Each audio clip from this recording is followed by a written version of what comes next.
अम्मी, आज जब मैंने जरूर को अपना खाना दिया तो मेरे हाथ से गोल्डन लाइट निकली। माशाल्लाह बेटा, ये सदका की रोशनी थी। अल्लाह ने तुम्हारा सदका कबूल किया। अम्मी, सदका की रोशनी, क्या ये सच में होती है? क्या सब देखते हैं उसे? बेटा, ये रोशनी सिर्फ वो देखते हैं जिनका दिल सच्चा होता है। अल्लाह की खास नेमत है। अम्मी, तो क्या मैं रोज सदका दूं? क्या रोज रोशनी निकलेगी मेरे हाथ से?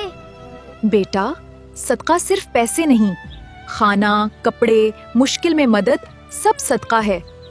अम्मी, क्या मेरी अम्मी भी सदका देती हैं? उनके हाथ से भी रोशनी निकलती है? हाँ बेटा, रोज देती हूँ और अल्लाह रोज इनाम देता है, बरकत देता है घर में। अम्मी जरूर बहुत गरीब है, उसके पास खाना भी नहीं होता। मैं रोजाना उसे देना चाहता हूँ। माशाल्लाह, मेरा बेटा जो दूसरों को देता है, अल्लाह उसे और ज्यादा देता है। यही सदका का जादू है। अम्मी, आज मेरे पास सिर्फ एक टॉफी थी। मैंने सोच लिया जरूर को नहीं दूंगा। फिर जरूर ने मुझे देखा। उसकी आंखों में भूख थी और मैं रुक नहीं सका। अम्मी, मैंने अपनी एक ही टॉफी जरूर को दे दी। और हाथ से फिर गोल्डन लाइट निकली। माशाल्लाह बेटा, एक टॉफी में भी इतनी रोशनी।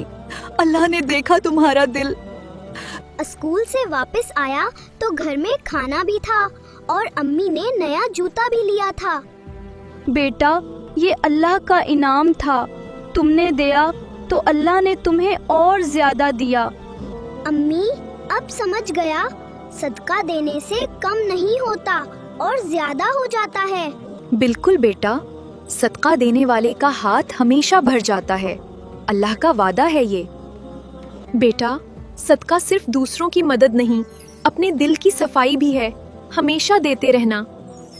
दोस्तों, सदका देते रहो। खाना, कपड़े, पैसे या मदद, अल्लाह की रोशनी तुम्हारे हाथ से निकलेगी।